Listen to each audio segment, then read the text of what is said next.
There are castles in video games. Big castles, dark castles, castles full of ghosts. And then there is Rustil, Eternal Labyrinth Castle, which is less of a castle and more of a giant architectural mistake that somehow became a video game. Because this place is not just big, it's not just dangerous, it's confusing in a way that makes you wonder if the developer just dropped hallways into the map like a spaghetti and said, "Yes, this is good level design." And honestly, sometimes it works, sometimes it absolutely does not. Which explains why the game has very mixed reviews from players. Some people love the challenge, others open the castle doors, get performance issues, and mentally uninstall the game. The concept of the game is actually pretty interesting. You explore a giant castle labyrinth, fight enemies, avoid traps, find secrets, uncover the mysteries of the place. Classic dungeon crawler stuff. But this castle has a personality, and that personality is mildly hostile towards your existence. You open the door, enemy ambush. You survive, walk into the next hallway. You start to realize something. This castle doesn't just contain danger, it manufactures it. The biggest talking point with Rustil is the labyrinth itself. Every few levels are themed differently. You start in the basement, end up in a heaven. That feels clever at first, but after a few hours you start thinking, wait, have I been here before? This game reuses the same assets and same layouts, so nothing really surprises you after a few hours of gameplay. You will see exactly the same layout. Then it becomes an emotional experience. This is actually one of the big complaints players bring up.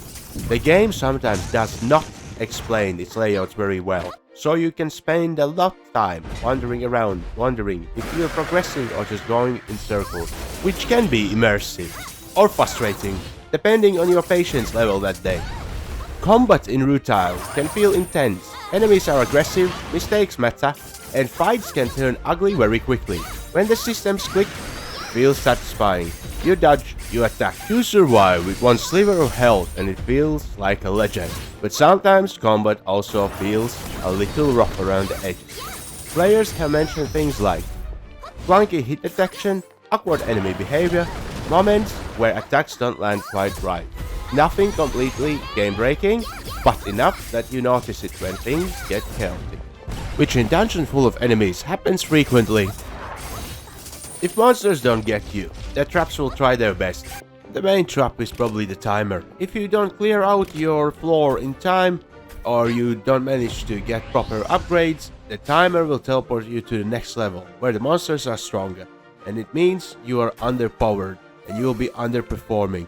And that gets frustrating quite quickly, because when you reach much higher floor, even with all the upgrades you received before, which seemed overpowered, now you're extremely underperforming against enemies on that floor, and it will send you right back home just to start from the first floor fully naked if you didn't manage to save a couple of your items which you managed to get in the run, which you can send home with a fee, but it's not always possible. And the game has plenty of bugs, which for the most part are not really game breaking, but they are hilarious. Like here I got the temporary tin. I just wish I could take her to the labyrinth. It would make runs much easier. Not like this game's very hard anyway. There's something deeply concerning about the architecture of this game. Because someone designed it, someone placed the traps, someone decided where the monsters go. But the labyrinth itself doesn't make much sense. You start in your medieval castle, but the theme constantly keeps changing from level to level. Which means there was a meeting somewhere where a developer probably said, because the name of the game includes War Castle, let's start in a castle and then move to the Japanese themed village, after that to forest or whatever you all want. And everyone else in the room nodded like that was a reasonable idea. The more you explore the labyrinth, the more you realize the castle feels less like a building and more like a puzzle designed by someone who enjoys chaos. Another thing that shows up in reviews is technical problems. Some players report things like performance drops, occasional bugs, moments where the game feels unpolished, which is very pretty common with smaller indie projects. But it can affect the experience when the game already demands patience and careful exploration. Getting lost in a labyrinth is one thing. Getting lost in a labyrinth while the frame rate struggles is another. Despite the issues, the atmosphere works. It is the classic dungeon feeling where every corner could hide something interesting or something extremely dangerous. and you definitely want to reach that last floor. You want to see how far it goes and how far you can push yourself. And on that note, Rams out. See you in next one.